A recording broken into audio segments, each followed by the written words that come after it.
Hi everyone, a very good morning. Standing here today talking about building a business feels almost surreal.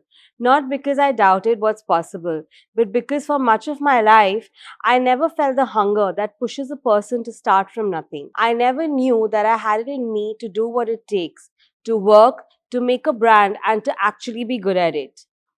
I'd like to share one of my favorite quotes with you, if that's okay. It goes something like this. I knew that I would have to step into the light someday, and I could not be frightened. So instead, I made myself frightening. I sharpened my wit, my wardrobe, and my eye, and I made myself the most terrifying creature in any room that I entered. I resonate with this quote so much because it encapsulates my journey to the very T.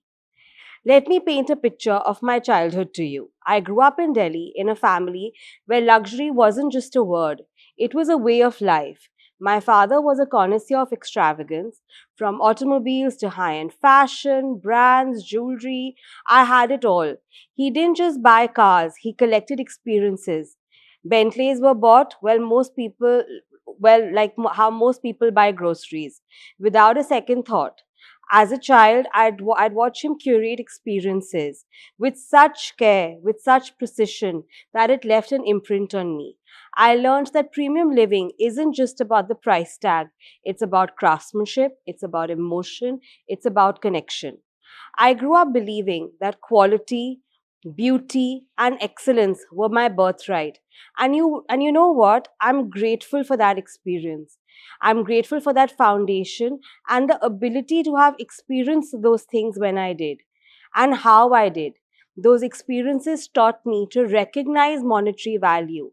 But strangely, they also taught me that value doesn't come from monetary things or from things for that matter. It also comes from people that you love and the ones that love you back, the people that you support and the ones that support you back, and above all else, how you are as a human being. At the finish line, that's what matters. One of the many things that my father taught me was that खुद को कर बुलंद इतना कि खुदा खुद तेरे से पूछे कि बंदे बता तेरी रजा क्या है. I didn't understand that until much later.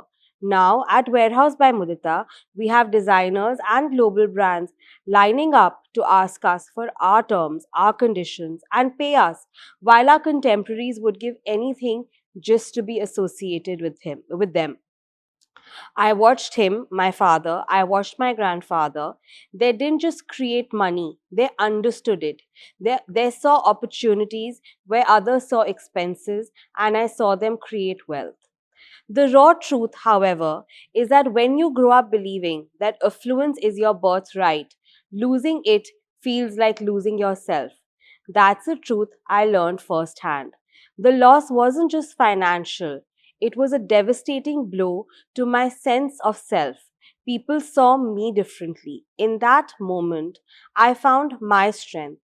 I wished not for money, but for the ability to build something so valuable that people could never ignore me again. This was the journey to prove my worth, to become my own brand. This isn't a story of arrogance, it's a testament of gratitude to my parents for giving me the strength and the foundation to stand on my own. Words can't fully express this, but it is my ultimate gratitude to them for enabling me to grow a spine on my own. But here's what I learned in the darkness. When you lose everything external, you actually discover what's inside you. And what I found surprised me. I learned that I grew a voice, a spine, and a brain. I thought I knew premium living, but my world changed in 2013. I discovered outlet malls and was completely mind blown. Here, I could acquire my old friends, the high end brands that I loved once again. It felt just like my old grocery shopping days. Picture this: I'm standing at a European outlet, holding a designer piece that would have costed me lakhs and lakhs otherwise, for a fraction of the price. I realized that luxury wasn't actually scarce. Access to luxury was scarce. And here, the same beautiful pieces, the same craftsmanship, the same emotion, it was just presented differently. Back in early 2000s, I was a merchandiser for several Indian designers, and that is when I saw a major problem. Brands were sitting on excess inventory, and the industry lacked a credible way to connect with real buyers. The system relied on guest listers who would attend events but rarely drive sales. This is where my idea was born. I saw an opportunity to solve both problems at once. Create a platform to help brands clear inventory and become a trusted sales aggregator, connecting designers to a value driven market. The business was born from a personal realization, um, which I navigate through. The business was born from a personal realization. I had navigated my own finances and learned what it felt like to truly want a beautiful, genuine product but be unable to buy it. I wanted to change that for other women. I wanted every woman to be able to own a piece of genuine luxury, high quality brands, and I wanted them to feel the joy, feel that sense of accomplishment that comes with finding the perfect piece. It was a feeling that I wanted to share. In 2015, at 30, I made a decision. I would answer the question that had become my obsession. What if luxury could be inclusive? And that's when I founded Warehouse by Mudita with a simple but ambitious idea. Designer, curate surplus designer inventory, offer it at prices that make high-end pieces attainable, not fake designer goods, not knockoffs, real luxury, just way more accessible. I started with pop ups in Delhi, convincing designers to trust me with their inventory. I'll never forget my first event in Okhla in New Delhi. In 2016, over 400 people showed up where we weren't even expecting more than 50. The energy was electric, it was amazing. It's really something that's going to be in my memory for a very, very long time. But what was going behind the scenes? Behind the scenes, I was managing everything: logistics, negotiations, and above all, my own self doubt. Could I really pull this off? There were moments when I almost gave up.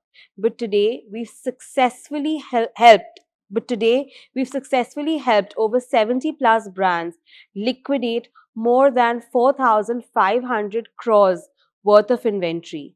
This isn't just about numbers, it's a testament to self belief and resilience. Designers were hesitant initially. Why would they partner with an untested venture? Customers were skeptical. Could affordable luxury really be trusted? And then there was me, a new mom navigating motherhood while building a business. Well, let me tell you, motherhood on one side itself is a very, very tough job. But being a mom along with building a startup, that's another level entirely. There is a constant it is a constant juggling act between running a business, wanting to be 100% present there, and simultaneously wanting to be 100% present for my children. Being a woman is not an easy job. We're expected to break all barriers, handle everything, be everything to everyone. I remember the late nights, rocking my babies to sleep with one hand while responding to emails with the other.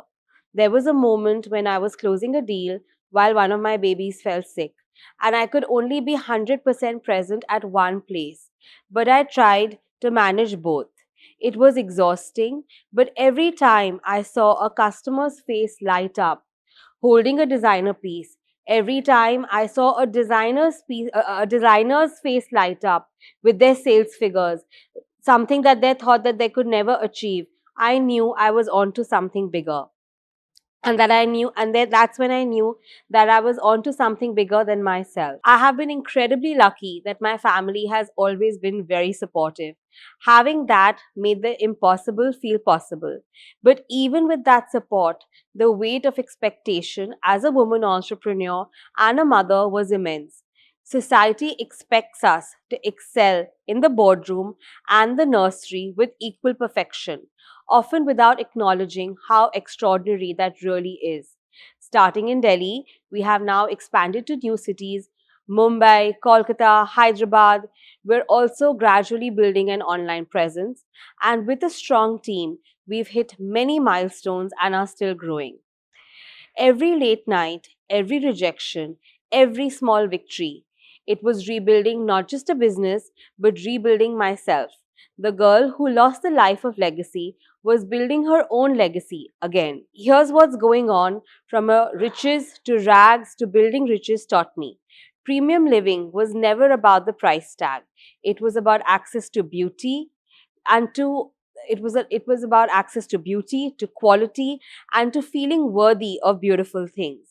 The three core lessons that I have learned. Number one, respect for work comes from understanding its absence. When you've had everything handed to you and then lost it, then earned it back, you touch work differently. Business acumen might be inherited, but business courage is earned. My father was right. You can't teach the eye, but what you can develop is the courage to trust that eye. Number three, true luxury is making others feel luxurious. The most expensive thing I ever owned was a sense of unworthiness after we lost everything. Now I'm in the business of making sure that no one ever has to feel that way about beautiful things. Today, I started by telling you about the day when I learned what money weighs. But here's what I've really learned: the heaviest thing isn't losing wealth, it's carrying the responsibility of what you do once you understand its real value. It comes with building valuable relationships and nurturing them for decades. It comes in the presence of family. It comes in the presence of the value of hard work, which is beyond anything in my eyes. Not for a single day have I gotten complacent, that I've got it all figured out and I can chill now.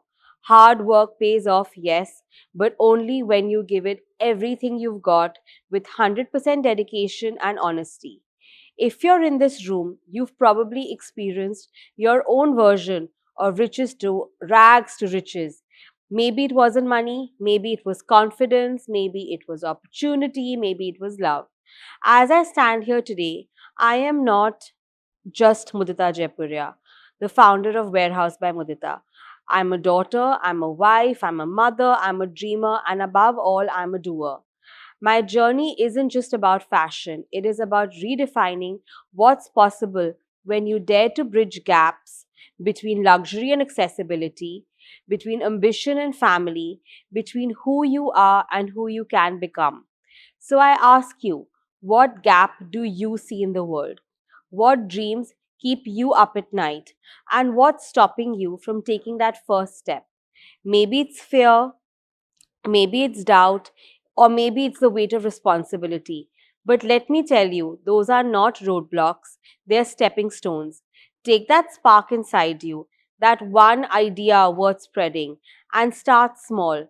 Simply initiate, take that leap of faith, launch a website, launch a business, start whatever gets your heart going. The world's your oyster. Just share your story with one person, because when you make something meaningful accessible to others, you don't just change their world, you change yours as well. Thank you so much for listening. It's been an absolute pleasure and an honor. Thank you once again.